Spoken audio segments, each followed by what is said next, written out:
오늘 승리로 이끄는 하나님의 은혜, 회복의 은혜, 이런 제목으로 함께 하나님의 말씀을 나누려고 합니다. 오늘 말씀을 통해서 하나님께서 실패와 좌절 가운데 이스라엘 백성들이 있었지만 그 가운데서 어떻게 하나님이 다시 하나님의 백성들을 회복시키시고 더 큰 승리로 이끌어 가시는지 우리가 살펴보려고 합니다.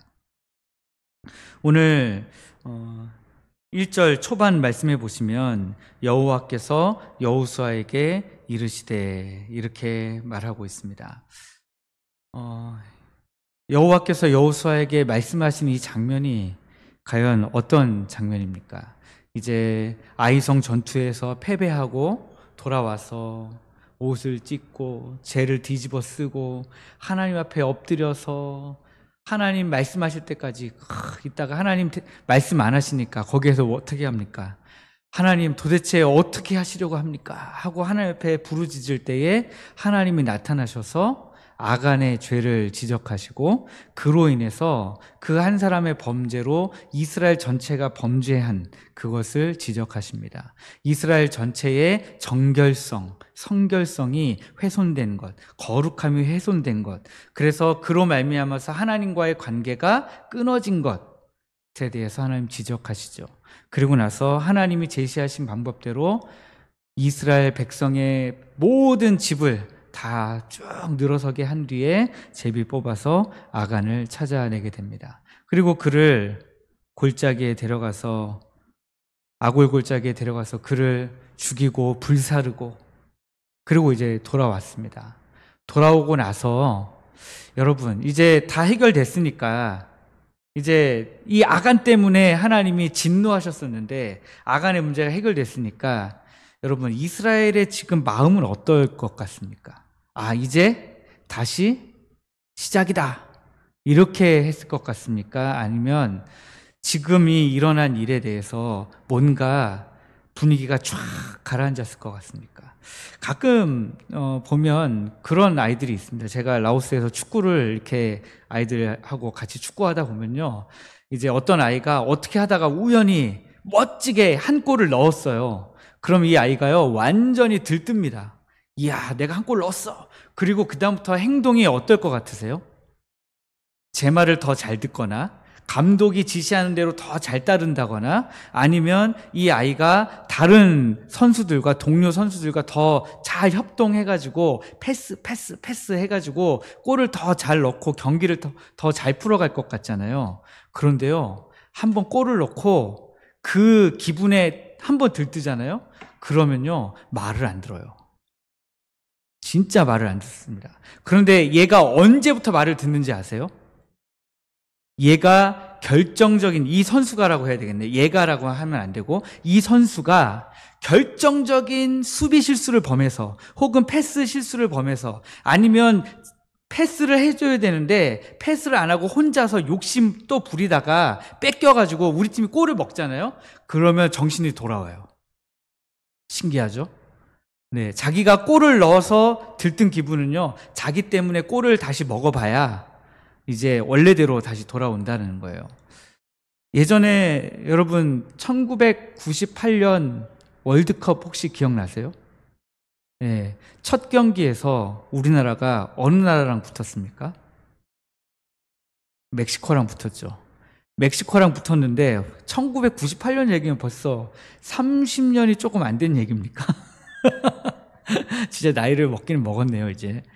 그 경기가 저는 잊혀지지가 않아요. 왜 잊혀지지가 않느냐? 그 당시로서는 왼발 스페셜리스트 하석주 선수가 멋지게 골을 넣고 나서 그 다음에 백태클로 바로 퇴장당하고 우리나라가 멕시코에 졌잖아요. 야, 그걸 보면서 제가 지금 방금 말씀드린, 야, 하석주 선수도 그 정도 되는 선수도 골을 넣고 그 다음에 들떠가지고 백태클을 해가지고 그 팀에 해를 가하게 되잖아요. 여러분 그거 아세요? 하석주 선수가요, 그 뒤로 선수 생활을 하다가 은퇴를 하고 그리고 나서 10수년이 지났잖아요. 그러고 나서도 차범근 감독을 찾아가서 만나지를 못했대요. 그러니까 이게 저기 미국 월드컵이 아니고 저기 그 어디에서 열린 월드컵입니까? 이 월드컵이 잘 생각이 안 나네요. 어디에서 열렸는지가 생각이 안 나는데 차범근 감독일 때예요. 그래서 차범근 감독을 거의 20년 이상 찾아가서 만나지를 못했다는 거잖아요. 너무 죄송해가지고. 차범근 감독이 첫 경기, 두 경기하고 잘렸거든요. 감독 자리에서. 자기 때문에 잘린 것 같아서. 우리도 그렇습니다.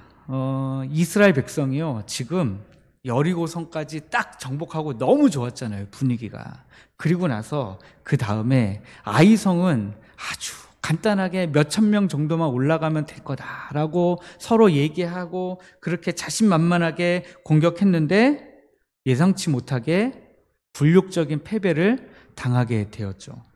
패배의 원인은 명확했습니다. 아간 한 사람의 범죄로 인해서 하나님과 이스라엘 사이의 영적 관계가 단절되었던 것입니다. 그런데 이 패배는 단순히 그냥 한 번 패배 이게 아니라요. 완전히 신앙적으로 하나님이 우리와 함께 하시지 않는다라고 하는 것에 대한 명확한 증거로서 이스라엘 군대의 전체 사기와 분위기가 완전히 절망과 나락 가운데 떨어져 버리는 그런 결과를 낳았습니다. 심지어 하나님이 말씀하셔서 아간의 범죄를 찾아내고 아간을 처단한 다음에도 이스라엘 백성들은 분위기가 이제 올라오질 않는 거예요. 왜 올라오지 않습니까? 여러분들 어릴 때 한번 생각해 보시면 집에서 어머니에게 혼이 났습니다.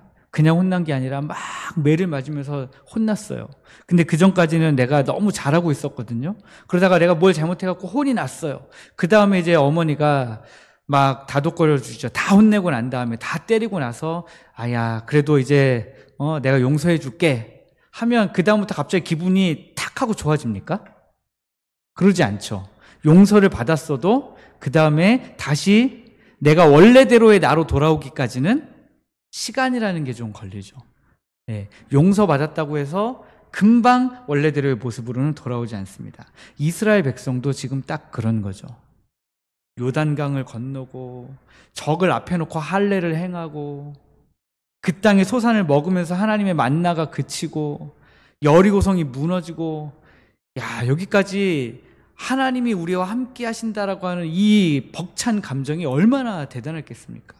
그런데 아이성 전투에서 딱 패배하고 아간 한 사람의 범죄로 하나님과 영적으로 단절되었다는 것을 깨닫는 순간 이래서 졌구나, 이래서 그랬구나 라는 것을 깨닫는 순간에 이스라엘 백성들은 사기가 확 꺾이는 거예요. 그러면 하나님은 이 이스라엘 백성을 이제 어떻게 이끌어 가시면 좋을까요? 여호수아는 어떻게 하면 좋겠습니까? 여호수아는 사실 이스라엘 백성 전체의 지도자지만 사실 할 수 있는 게 없어요. 여호수아가 반전을 만들어낼 수가 없는 거예요. 이 반전은 누구로부터 오는 겁니까? 하나님으로부터 오는 거예요. 하나님이 여호수아를 통해서 하시는 그 말씀에 회복의 은혜가 있는 것입니다. 그 첫 번째가 뭡니까? 두려워하지 말라, 놀라지 말라 하는 것입니다. 이 말씀, 두려워하지 말라, 놀라지 말라 이 말씀은 단순히 우리 하나님이 감정적으로 좀 위로해주고 좀 이렇게 다시 감정을 좀 살려주려고 기분을 좀 좋게 해주려고 그렇게 하시는 말씀이 아니죠. 하나님의 임재와 보호하심 그리고 죄 사함으로 인한 관계 회복에 대해서 우리 하나님이 선언하시는 거예요. 두려워 말라는 말씀을 통해서 우리가 발견할 수 있는 것이 뭐냐면 하나님의 선제적 은혜입니다. 하나님이 이스라엘 백성들을 향하여서 두려워하지 마. 내가 너희들의 죄를 벌하고 진노했다고 해서 두려워하지 마. 내가 다 용서해 줬어 라고 하는 하나님의 말씀인 것이죠. 여호수아가 먼저 회개하거나 용서를 구하기 전에 하나님은 이미 먼저 찾아오셔서 두려워하지 마. 걱정하지 마. 내가 이제 너희와 함께 할 거야. 내가 다시 진노하는 하나님이 아니라 너희와 함께 하는 하나님이야. 그렇게 선언해 주고 있는 거죠. 우리의 실패보다 더 크신 하나님의 은혜, 그 은혜를 우리 하나님이 여호수아를 통해서 말씀하고 계신 것입니다. 두 번째 나오는 놀라지 말라. 이 단어가 참 사람을 헷갈리게 하는 단어입니다. 왜냐하면 한글 성경에 놀라지 말라 이렇게 번역이 되어 있잖아요. 여러분, 하나님이 지금 두려워 말라, 놀라지 말라. 그냥 얼핏 생각하면 굉장히 좋고 멋진 말인데 가만히 생각해 보면 뭐에 대해서 놀라지 말라는 말씀인가? 놀라지 말아야 될 대상이 뭔가? 하나님에 대해서 놀라지 말라고 하는 것인지, 아이성 전투에서 패한 걸 놀라지 말라고 하는 건지, 아니면 아이성 사람들에 대해서 놀라지 말라는 건지, 뭐에 대해서 놀라지 말라는 건지 대상이 분명하지가 않다는 거예요. 그래서 그냥 한글 성경으로만 보면 의미를 별로 깊게 생각하지 않고 두려워 말라, 놀라지 말라 하면 굉장히 마음에 와닿는 뭔가가 있어요. 두리뭉실하게. 그런데 깊게 파들어가 보면 이게 뭐에 대해서 놀라지 말라고 하는 것일까라는 생각을 하게 됩니다. 그래서 히브리어로 찾아봤더니 제가 웬만하면 그냥 히브리어를 잘 말씀을 안 드려요. 왜냐하면 말씀을 드려도 저도 기억 못하고 여러분들도 기억 못할 거라고 생각했기 때문에, 여러분들만 기억 못하시는 게 아니라 저도 말하고 까먹을 거니까 그건 별로 중요하지 않다. 저는 이렇게 생각했거든요. 그런데 제가 놀랍게도 목양실에서 3구역이 구역 모임을 하거든요. 히브리어를 말씀하고 계시더라고요. 지난주에 제가 했던 어떤 단어 중에 한 단어를 히브리어로 말씀하시는 것을, 말씀하면서 나누시는 것을 보면서 히브리어를 그냥 얘기해도 되겠다 이런 생각이 좀 들었습니다. 왜냐하면 제가 좀 초라해지는 느낌이 들어서 저도 히브리어로 된 거 이렇게 말씀드릴 수 있는데 네, 여기 놀라지 말라라는 말이 히브리어로 테하트라는 단어예요. 테하트.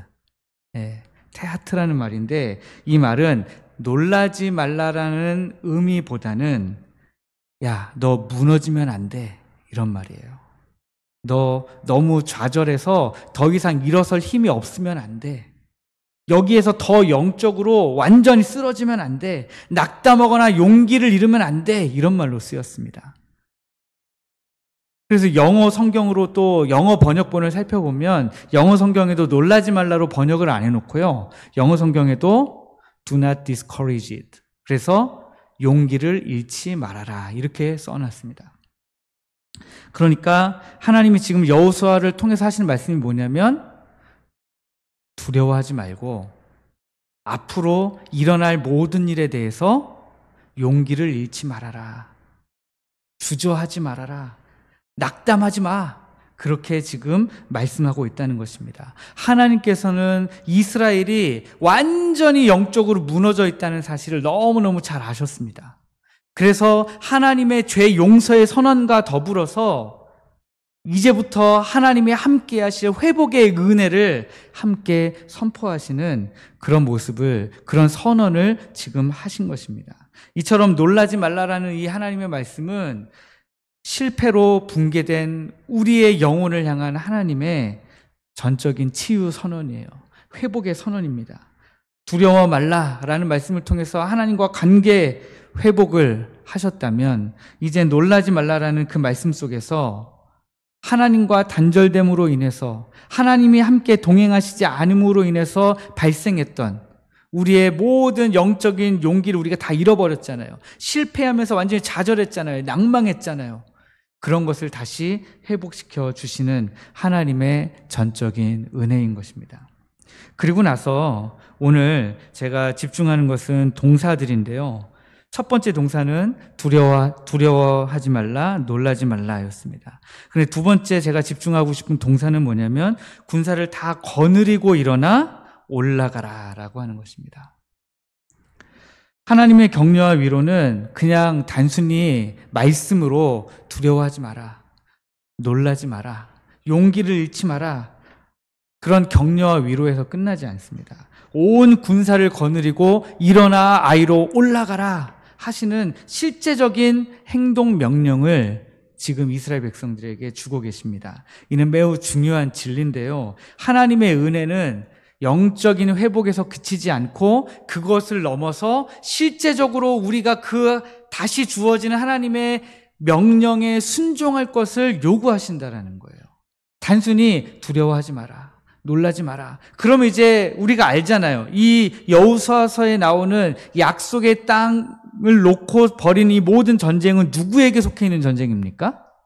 하나님께 속해 있는 전쟁이에요. 여호수아가 이미 하나님 앞에서 그 발의 신을 벗으면서 이미 이 전쟁은 하나님의 전쟁입니다라고 고백을 했습니다. 그러면 그 하나님이 두려워 말라, 놀라지 말라 했으니까 이제 하나님이 다 하시면 되잖아요. 그런데 하나님은 굉장히 일을 번거롭게 하시는 거예요. 어떻게 번거롭게 하십니까? 굳이 여리고성을 13바퀴나 돌게 하셨던 그 하나님이 이스라엘 백성들이 그 실패와 좌절과 낭만 가운데 있을 때에 그 백성들을 불러서 이제 다시 군사들을 다 일으켜서 아이성으로 올라가라, 그렇게 말씀하고 있는 거예요. 안 올라가도 사실 하나님 다 하실 수 있어요. 그런데도 불구하고 하나님은 자기의 백성들을 부르셔서 올라가라, 그렇게 말씀하신다는 거예요. 하나님의 기도와 엎드림을 통해서 하나님의 은혜가 회복되어지면 그 다음에는 이제 실제적인 순종의 발걸음을 내딛어야 하는 것이죠. 하나님의 은혜를 경험한 사람들은 그 은혜에 합당한 삶을 살아야 됩니다. 제가 고등학교 때 제가 고등학생일 때는 1991년, 2년 요때거든요. 근데 그때에는 참 교회에 중고등부 학생들이 많았어요. 그래서 막 문화개방 같은 거 하면 막 예배당 꽉꽉 차고 거기서 공연하고 막 그런 게 너무 즐거웠던 때가 있었죠. 그리고 그때는 기도원에 이제 수련회 가면요, 그때는 왜 그렇게 기도했는지 모르겠습니다. 미친 듯이 한겨울에 문을 다 열고 기도해야 돼요. 너무 땀이 나니까 한겨울에. 그래가지고 막 기도하고 나면 눈물, 콧물 막, 여러분들 다 그렇게 기도하셨잖아요. 저도 그렇게 기도했습니다. 그런데 제가 아무리 눈물, 콧물 쏟으면서 주야 하고 기도해도 저보다 더 큰 소리로 기도하는 친구 한 명이 있었어요. 그 친구 이름은 지금 생각이 안 나는데 이 친구는 저에게 평생에 아주 크나큰 교훈을 줬습니다. 아무리 이 자리에서 기도를 정말 미친 듯이 해도 생활 속에서의 언행은 엉망진창일 수 있구나. 저 녀석이 진짜 기도한 녀석이 맞는가? 아니, 그렇게 눈물 콧물 쏟으면서 겨울에 문을 다 열고 기도하는데도 옷이 젖었다니까요? 옷이 젖을 정도로 땀을 흘리면서 기도를 했는데요, 그 기도가 끝나고 한밤중에 가서 담배를 피더라니까요. 그러니 제가 그때 청소년의 눈으로, 제가 그때 중고등부 회장이었는데 이 중고등부 회장의 눈으로 봤을 때 저 녀석은 고민이 되게 많았습니다. 저 녀석도 믿음의 사람인가? 하나님이 사랑하시는 사람인가? 저 녀석은 아까 왜 저렇게 기도했지? 결국 담배 피러 갈 건데 왜 이렇게 열심히 기도했을까? 라고 하는 그 질문이 제 안에 생기게 만들었던 최초의 저의 아담이었습니다. 그리고 그 질문은 여전히 제 안에 있어요. 오늘날에도 보면요, 예배 시간에는 은혜 다 받은 것 같아요. 저도 그런 느낌이 있잖아요. 아, 오늘 말씀은 성공했어, 막 이런 경우 있잖아요. 막 은혜 받는 게 막 보일 때가 있잖아요. 늘 보이는 건 아닙니다. 띄엄띄엄 이제 보이는데, 이제 이게 설교할 때마다 은혜 받으시는 분들이 보여야 되는데, 네, 그 은혜 받으시는 게 눈에 보일 때가 있잖아요. 그런데 은혜 받으신 표시도 하세요. 그런데 그 다음에 한 주간 동안에는 아무런 변화가 없어요. 그러면 이제 저는 또 한 주간 동안 생각하는 거예요. 야, 이게 말씀을 도대체 어떻게 전해야 이 말씀으로 말미암아 삶이 변화될까? 고민이 좀 많이 되는 거죠. 사실 지난주 주일 설교를 제가 하고 나서 마음이 참 힘들었어요. 왜냐하면 제가 작년 12월부터 설교한 중에 주일 설교로는 제 느낌에 제일 못했어요. 아니, 잘하고 못하고는 중요하지가 않은데 은혜가 안 됐어요, 제 생각에는. 그래서 너무 힘들었습니다, 마음이. 그래서 집에 가면서도 제 아내에게 여보, 왜 이러지? 열심히 했는데 이 결과가 엉망진창이네 하면서 이제 집에 갔거든요. 그런데 그 밤에 저희 딸이 저한테 늦은 시간에 카톡을 보낸 거예요. 저희 딸은 저의 이 마음을 몰랐어요. 그런데 저에게 카톡을 보내서 아빠, 오늘 설교가 지금까지 한 설교 중에 제일 좋았어. 오늘은 졸립지가 않더라. 그래서 제가 그랬습니다. 아내에게. 역시 나는 엉망진창으로 해도 하나님이 일하시면 다 은혜 받아. 이런 얘기를 했습니다. 그렇다고 해서 엉망진창으로 마음 먹고 하면 안 되겠죠? 네. 그러나 소망은 됩니다. 네. 그런데 중요한 건 그거죠. 은혜를 경험한 자들은 하나님의 은혜에 합당한 삶을 살아야 돼요. 여기까지 나가야 되거든요. 근데 우리는 일반적으로 은혜를 받았다 그러면 거기서 끝이 나요. 기도를 여기서 열심히 했다 그럼 거기서 끝이 나요. 여기서 찬양을 막 손들고 했는데 거기서 끝이에요. 말씀이 막 내 마음을 찌르고 오늘 저 말씀이 나를 향한 말씀이구나, 하나님이 나에게 지금 뭐라고 말씀하고 계시는구나 막 깨달았는데 거기서 끝나는 경우가 너무 많다는 거예요. 그것이 참 안타깝습니다. 그런데 하나님은 여호수아에게 단순히 그냥 올라가라 하는 것이 아니라 군사를 다 거느리고 일어나 올라가라고 이야기합니다. 이 말씀이 저에게 좀 은혜가 됐습니다. 혼자 올라가라가 아니잖아요. 군사를 다 거느리고 일어나서 올라가래요. 그러니 여러분, 만약에 제가 혼자 생각할 때 제가 우리 교회 여호수아라면 군사는 다 여러분들이잖아요. 그러니까 저 혼자 올라가는 싸움이 아니고 우리 모두가 다 같이 올라가야 되는 싸움이에요. 그 앞선 7장에서는 정찰꾼들이 돌아와가지고 뭐라고 얘기합니까? 다 올라갈 필요 없어요. 2-3천 명만 올라가면 됩니다. 이스라엘 백성이 지금 몇십만인데 그 중에 2-3천 명만 올라가면 된다는 거예요. 여러분, 우리 교회가 지금 숫자가 얼마나 많습니까? 우리 교회 숫자가 얼마나 많은데 그 중에 실제 기도하시고 일하시고 열심을 내고 하는 분들은 한 10명, 15명밖에 안 되잖아요. 지금 우리 교회가 딱 2-3천 명만 아이성을 향해서 달려가고 있는 모습인 거예요. 그래서 우리 같이 기도하면 좋겠습니다. 우리가 다 같이 일어나서 아이성을 향해 올라가기를 우리가 함께 기도했으면 좋겠습니다. 또 소망은 누가 그러시더라고요. 그 교회 새벽 기도회에 나오시는 분의 숫자가 그 교회의 11조다. 네, 제가 이 말씀 듣고 나서 또 어떤 권사님한테도 말씀드렸는데, 우리 교회에 그래서 나오시는 새벽 기도회 최대 숫자를 봤더니 15명이에요. 그럼 우리 교회는 지금 몇 명이어야 돼요? 150명 될 줄 믿습니다. 네, 이렇게 갑자기 장사꾼 목소리가 나온지 모르겠습니다. 네, 장사꾼 목소리를 냈습니다 이렇게 하니까 네, 저도 놀랐습니다. 네, 하나님께서는 온 군사를 동원하라고 말씀하세요.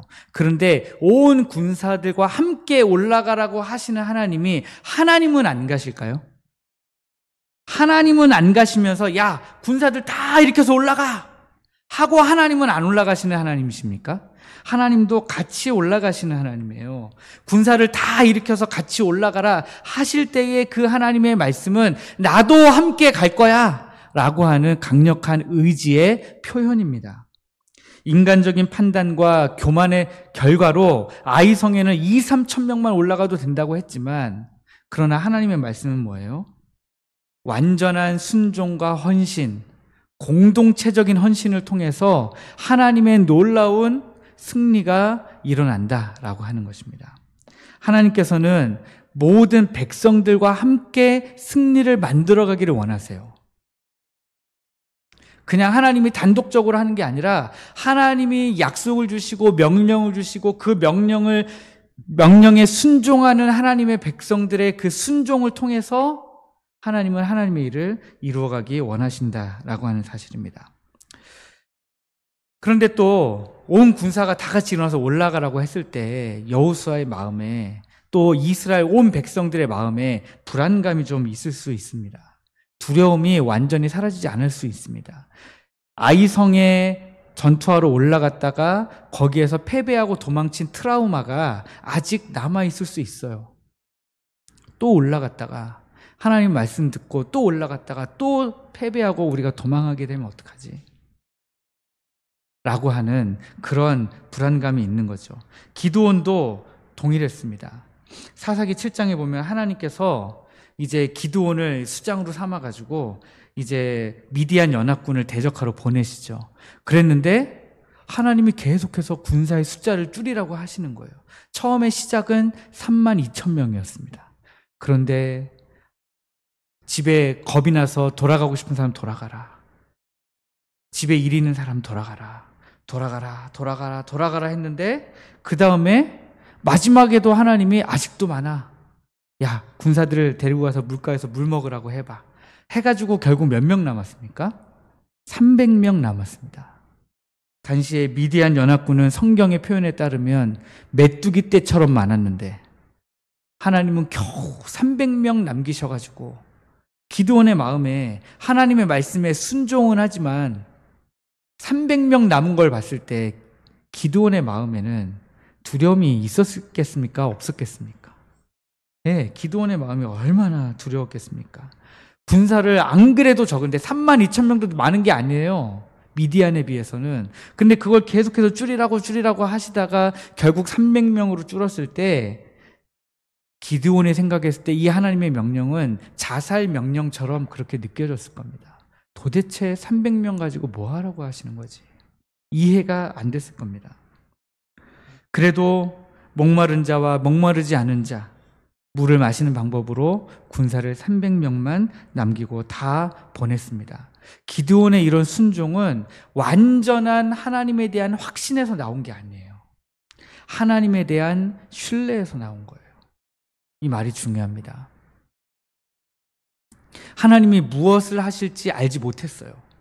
그러나 하나님이시라면 양털에 이적과 그 기사를 보여주신 하나님이시라면 반드시 이 300명으로 무언가 하실 것이다 라고 하는 믿음에서 나오는, 신뢰에서 나오는 순종이었다는 것입니다. 우리도 마찬가지입니다. 두려움이 사라지지 않으면 순종하지 않아요. 우리는 여전히 내 마음 가운데 두려움이 있고 무서움이 있으면, 트라우마가 남아있으면 그 다음 걸음을 떼질 않습니다. 하나님의 말씀이 강단에서 아무리 선포되어도 그 말씀이 맞는 줄은 아는데 나는 아직 이라는 표현을 쓰게 되는 것이죠. 나는 아직은 힘들어서 아직까지는 좀 더 기다려야 돼. 좀 더 있다가 해야 돼. 좀 더 있다가 나는 순종할 수 있어 라는 핑계를 대기 마련입니다. 그러나 여러분, 기드온처럼 하나님이 이 300명으로 무엇을 하실지 몰라요. 내 안에 있는 이 조그마한 것으로 내 안에 보리떡 5개와 물고기 2마리, 나 1번, 2번 먹으면 끝나는 것 내가 갖고 있어서 너무 작은 것인데도 불구하고 이거 하나님 앞에 내어놓으면 하나님이 그것으로 무언가를 하시리라고 하는 믿음으로부터 말미암은 순종, 그 순종이 우리에게 필요합니다. 하나님에 대한 신뢰, 믿음이 바로 순종의 기초이기 때문입니다. 이제 그 다음 말씀을 보시면 내가 아이 왕과 그의 백성과 그의 성읍과 그의 땅을 다 내 손에 넘겨주었다 이렇게 기록하고 있습니다. 넘겨주었다. 하나님이 뭐라고 말씀하시지 않습니다. 그의 성읍과 그의 땅을 다 내 손에 넘겨주리라 하지 않으시고요. 넘겨주었다라고 표현하고 계십니다. 근데 이 넘겨주었다라는 게 우리말로 보면은 그냥 과거에 일어난 일이잖아요. 그런데 영어 성경이나 히브리어 원어로 보면 하나님이 이미 과거 어느 시점에서 넘겨주셨는데 그것이 어떤 과정들을 거쳐서 지금까지 오고 있는 거예요. 그러니까 이스라엘 백성들이 느낄 때는 하나님은 이미 아이성을 이스라엘 백성들에게 넘겨주셨습니다. 이미 예전부터 넘겨주기로 예정하신 거예요. 그런데 우리의 불순종으로 이미 하나님이 주신 것을 우리가 받지 못하는 거예요. 그런데 우리가 우리의 불순종으로 받지 못한 것을 하나님이 다시 여전히 너희에게 준 그것이 유효하다고 말씀해 주시는 겁니다. 이게 우리 구원의 비밀과도 맞닿아 있는 것이죠. 하나님이 우리를 십자가에서 예수 그리스도의 보혈 사역을 통해서 우리를 구원하셨습니다. 그리고 나서 우리가 어떤 삶을 살아가고 있어요? 여전히 더러운 가운데 뒹굴면서 살아가잖아요. 우리의 감정이 더러움에 뒹굴고 있고 우리의 생각이 더러움에 뒹굴고 있고 우리의 모든 것들이 죄악 가운데서 함께 굴러가고 있지 않습니까? 그럼에도 불구하고 하나님이 말씀하시는 거예요. 내가 너희들에게 준 그 구원의 역사가 예수 그리스도부터 이미 시작된 그 구원의 역사가 지금 이 실패와 좌절, 이 모든 과정들을 통해서도 계속해서 여전히 내가 너희들에게 이 모든 과정을 거쳐서 주고 있다라고 말씀하고 계신 겁니다. 내가 여전히 너희들을 구원하고 있다. 그리고 그 구원은 어느 시점에서 완성이 되죠. 언제 다시 완성됩니까? 예수 그리스도의 다시 오심, 재림 때에 완성이 되는 것입니다. 이것을 우리가 신학적인 용어로 제가 몇 번 말씀드렸는데 이미와 아직이라고 표현한 것입니다. 하나님이 이미 주셨어요. 이미 아이성을 주셨습니다. 그런데 아직 정복하지 못했습니다. 왜요? 우리의 불순종 때문에, 우리의 죄악 때문에. 진정한 승리의 열쇠는 오직 우리 하나님의 주권에 달려 있습니다. 7장에서는 이스라엘 전체의 패배가 기록되어 있는데 그 패배는 인간적인 교만과 자신감에서부터 나온 것이었습니다. 우리에게 숫자가 이만큼이나 되니까 아이성은 작잖아. 이거 뭐 2, 3천 명만 올라가도 충분히 정복할 수 있는 성이야 라고 하는 나에게 있는 것에 대한 자신감, 교만인 것이죠. 그 작은 성조차도 우리 하나님의 은혜로, 우리 하나님의 주권 가운데 승리할 수 있다는 사실을 이스라엘 백성들이 망각한 것이죠.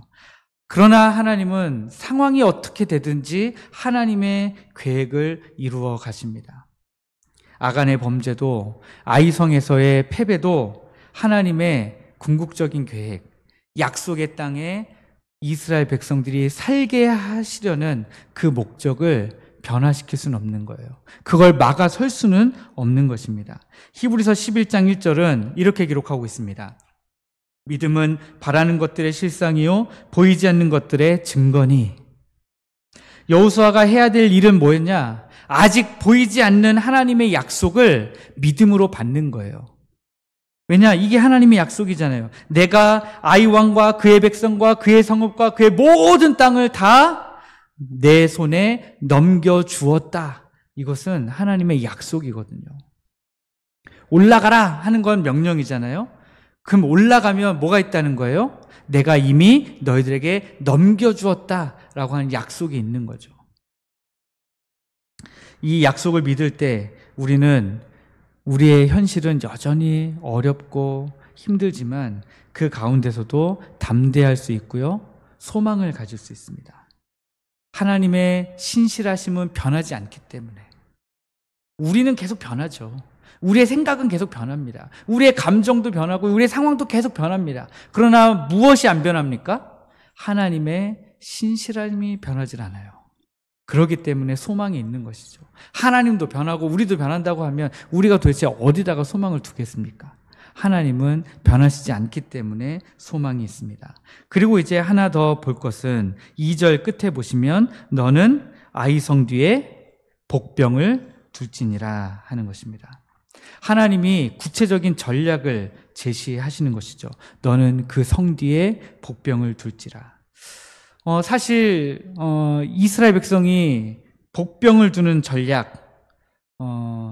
전략으로 이렇게 아이성을 정복해가는 이 과정은 참 놀랍죠. 군사적으로 봤을 때에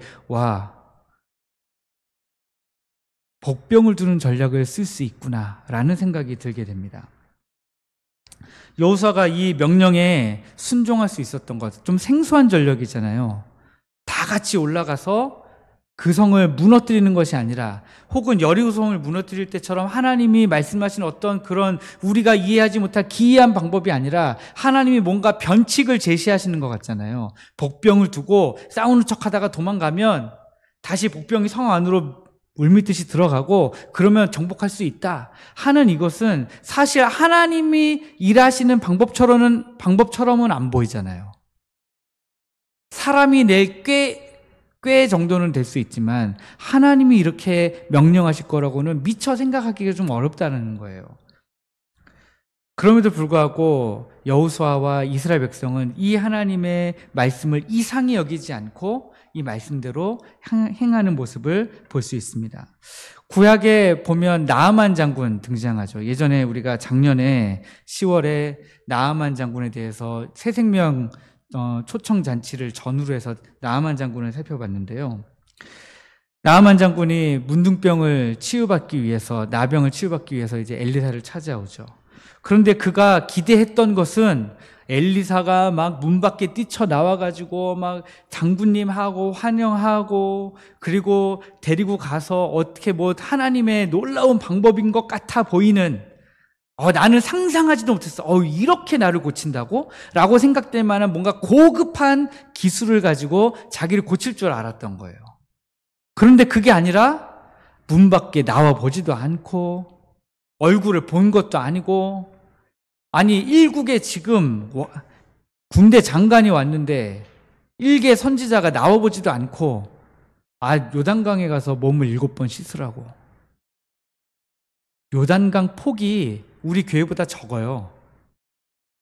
요단강 폭이 지금 지금 책상 2개 있는 요 줄보다도 살짝 더 작아요. 우리는 강이라고 안 부르죠, 이거. 네. 뭐 형산강 정도는 돼야 우리가 강이라고 부르죠. 네. 거기에 있는 지류는 다 천이라고 부르더라고요, 우리는. 예. 우리나라는 참 대단한 나라예요. 지금 우리나라는 강이 중국에서부터 시작된 강이 하나도 없어요. 그죠? 뭐 접해 있는 강 말고요. 압록강이나 뭐 이런 강 빼고는 중국에서부터 시작해서 우리나라로 흘러내려오는 강이 없어요. 그러다 보니까 중국 쪽에서 뭐 댐을 만들어서 막아가지고 막 물을 수량을 줄여가지고 그런 게 없죠. 동남아는 지금 난리 났습니다. 메콩강 상류에 댐이 수십 개예요. 그래가지고 메콩강 하류에 태국, 라오스, 캄보디아, 베트남 이쪽에 물이 없어요. 물이 없어서 물고기가 별로 없습니다. 네. 그런데 요단강은 이렇게 작아요. 이렇게 작은데 나아만 장군에게 요단강에 가서 몸을 7번 씻어라 하면 애개게 할 만하죠. 애개게 할 만합니다. 그런데도 불구하고 이해가 되지 않지만 그 몸종이, 그 사람들이 다시 막아서잖아요. 아니 더 대단한 거 하라고 했어도 하실 거잖아요. 요단강에 몸 7번 씻는 게 뭐 대단하다고. 그거 한번 하시죠. 그거 뭐 해도 손에 나는 게 없는데 그거 합시다. 더 대단한 거 하라고만 할 거였는데 그거 합시다 하니까 나아만 장군이 그때서야 내려가서 몸을 7번, 진짜 정말 얼마나 떨떠름한 표정으로 그거 했을지 정말 짐작이 됩니다. 그런데 그 떨떠름한 표정으로 요단강에 몸을 7번 씻고 나오니까 몸이 어떻게 됐어요? 눈같이 희게 되었잖아요. 우리도 마찬가지입니다. 이해가 잘 안 되는 경우가 있죠. 하나님의 방법은 우리가 잘 이해가 되지 않습니다. 이스라엘의 입장에서는 군사를 나누어서 전체가 쳐들어가도 모자를 판에 한 군사를 절반으로 갈라가지고 이 군사는 어기다 두고 이 군사는 저기다 두고 어떤 군사들은 좀 덤볐다가 도망가고 막 이런 복잡한 과정을 통해서 하나님이 일하실 거라는 기대를 잘 못하죠. 그럼에도 불구하고 순종했습니다. 복병을 두라는 명령이 이해하기 어렵고 받아들이기 어려운 명령이었다면 그럼에도 불구하고 이스라엘 백성들이 그 명령을 순종한 그것은 하나님의 지혜를 따라가는 길인 것이죠. 우리의 경험이나 상식과 다를 수 있지만 하나님의 방법을 항상 최선으로 생각하고 따라가는 것입니다. 그래서 순종은 믿음이 살아있음을 증명하는 최고의 열매다. 그렇게 이야기합니다. 그래서 저분이 정말 믿음이 있냐 없냐를 볼 때에 우리는 뭘 보면 돼요? 순종이 있느냐 없느냐. 근데 그 믿음이 있다 없다가 믿음의 대상이 교회가 아니잖아요. 교회에서 되게 예의 바르고 인사도 잘하고 너무 좋은데 말도 점잖고 행동도 점잖고 너무 좋은데 그러면 믿음이 좋은 겁니까? 그렇지 않다는 거예요. 믿음이 좋다, 믿음이 있다 라고 하는 것은 하나님의 방법을 내가 신뢰한다는 거예요. 하나님의 방법을 신뢰하는 사람은 하나님의 방법에, 하나님의 말씀에 순종하게 되어 있습니다. 그런데 이것이 나타나지 않으면, 가지고 있는 믿음이 순종이라는 모습으로 표현되고 나타나지 않으면, 아, 진짜 믿음이 있는 건가? 라는 생각을 할 수밖에 없다라는 것입니다.